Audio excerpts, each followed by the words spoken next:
आज supreme court में freebies के ऊपर सुनवाई हुई और सुप्रीम कोर्ट ने फ्रीबीज के मैटर को बहुत ही सीरियस मैटर बताया, बहुत ही गंभीर मैटर बताया। सुप्रीम कोर्ट ने हमसे ये भी पूछा कि केवल इलेक्शन के टाइम में जो फ्रीबीज चल रही है इसको रोकना चाहिए या पूरे 5 साल जो मुफ्त की योजनाएं चलती उसको भी रोकने की ज़रूरत है।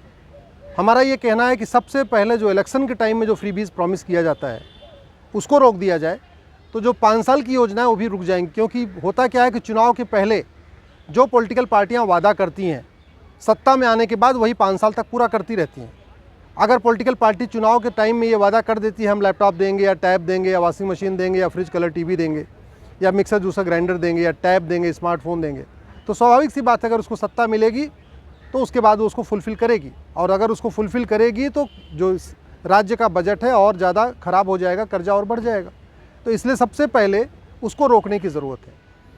दूसरा, सुप्रीम कोर्ट ने ये पूछा था कि ये जन कल्याण और मुफ्तखोरी को कैसे अलग अलग डिफ़ाइन करें। हमारा ये कहना है कि जो योजनाएं फंडामेंटल राइट को सिक्योर करती हैं वो जन कल्याण कहलाती हैं। जो योजनाएं डायरेक्टिव प्रिंसिपल्स को इम्प्लीमेंट करने के लिए बनाई जाती हैं वो जन कल्याण है।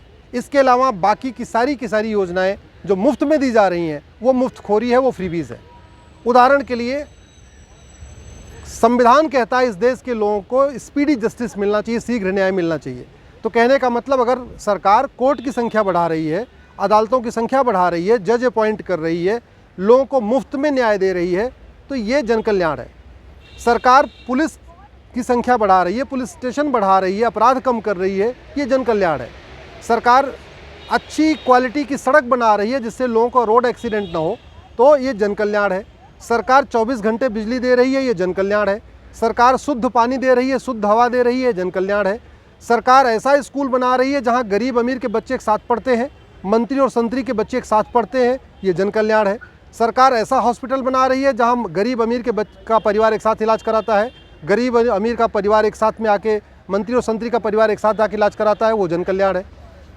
हमने सुप्रीम कोर्ट से यही कहा कि सरकार जो संवैधानिक ड्यूटी उसको नहीं निभा रही है, पॉलिटिकल पार्टियां जो कॉन्स्टिट्यूशनल ड्यूटी उसको नहीं निभा रही हैं, अच्छी सड़क नहीं बना रही हैं, शुद्ध हवा नहीं दे रही हैं, शुद्ध पानी नहीं दे रही हैं, 24 घंटे बिजली नहीं दे रही हैं, ऐसा जुडिशल सिस्टम नहीं बना रही है कि मुकदमे का फैसला 6 महीने साल भर में हो जाए, 20-30 साल मुकदमे चल रहे हैं। इस तरीके का पुलिस सिस्टम नहीं बना रही है कि अपराध कम हो जाए, लोग आराम से सेफ फील करें, सुरक्षित रहें। तो सरकार अपनी जो बेसिक ड्यूटी है उसको नहीं कर रही है, बल्कि शॉर्टकट अपना रही है, मुफ्त की चीज़ें बांट के चुनाव जीत रही है और उसकी वजह से पूरा बजट बिगड़ रहा है, देश की सेहत बिगड़ रही है। 70 लाख करोड़ राज्यों के ऊपर कर्जा हो चुका है, 80 लाख करोड़ केंद्र के ऊपर कर्जा है, टोटल भारत के ऊपर 150 लाख करोड़ का कर्जा हो चुका है। सरकार के पास वेतन देने का पैसा नहीं है, गवर्नमेंट एम्प्लॉइज़ को भत्ता देने का पैसा नहीं है। जितनी योजनाएं चल रही हैं सब उधारी पे चल रही हैं, कुछ अमेरिका से उधारी पे चल रही हैं, कुछ जापान से उधारी पे चल रही हैं, कुछ वर्ल्ड बैंक से उधारी पे चल रही हैं। तो अगर हमने ये जो मुफ्त की चीज़ें चल रही हैं इसको नहीं रोका तो स्वाभाविक सी बात है हमारी हालत वेनेजुएला जैसी हो जाएगी, पाकिस्तान जैसी हो जाएगी, लंका जैसी हो जाएगी।